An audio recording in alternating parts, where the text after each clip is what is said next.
will you trust that if you leave something for the sake of Allah, that He will replace it with something better?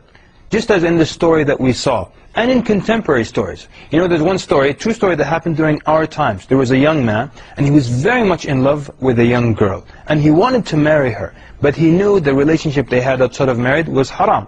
So he actually broke it off. As much as he loved her, he called her and he said, I can't do this because it's a haram relationship, and I'm going to leave it for the sake of Allah. Not because he didn't like her or anything like that. He wanted to marry her, but it was a haram relationship. So then he went on and moved on with his life, and he became active in da'wah and became active with the community. And then he moved to another community, and he was active with them again. And then there was a sister in that community that was extremely active. She was well covered in niqab and everything. She was teaching the Qur'an and doing all the activities. So he wanted to marry her, and he had his mother go see her. And his mother came back saying, this is an excellent bride for you, excellent manners and deen and taqwa. And so he went to see her. And when she removed the niqab, it was that same girl that he left for the sake of Allah.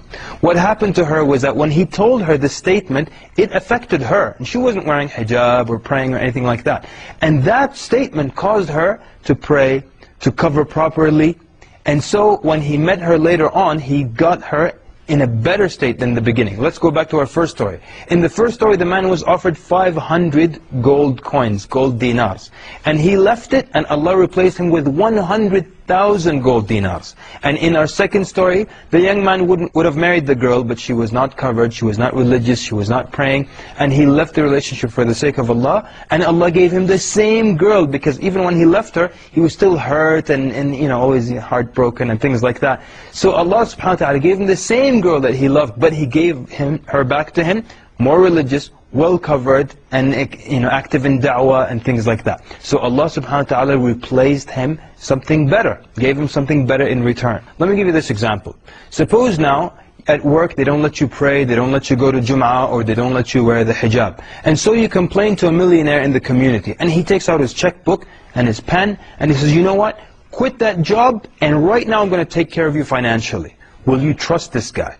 He's a rich millionaire. Will you trust that he'll take care of you? And will you go and quit that job? What if then Allah Azza wa Jal, the Lord of the worlds, makes you a promise?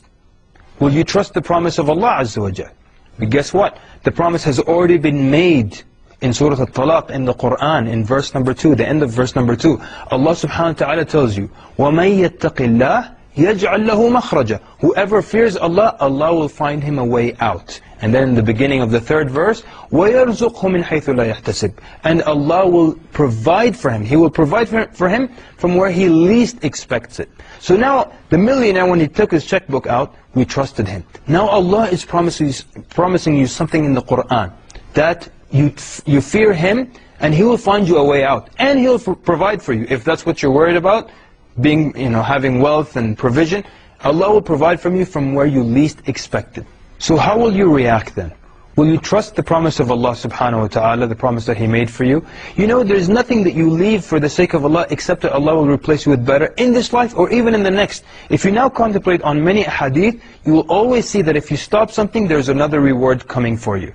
For example, the Nabi ﷺ said, مَنْ تَوَاضَعَ لِلَّهِ رَفَعَهُ. Whoever humbles himself for the sake of Allah. Meaning you leave arrogance. You humble yourself, what's the result? What's the replacement? Allah will rafa'ah. Allah will increase you in rank. Whoever suppresses his anger, he will get this reward in the next life. Whoever gives up arguing, the Prophet ﷺ says, I guarantee him a house in paradise. So anytime you give something up, there is reward. So the question is, do we trust that Allah subhanahu wa ta'ala will reward us with something better, replace it with something better? So look at your life right now, and only you can do this for yourself. See what bad habits you have. See if there's something haram that you do, a haram relationship that you have.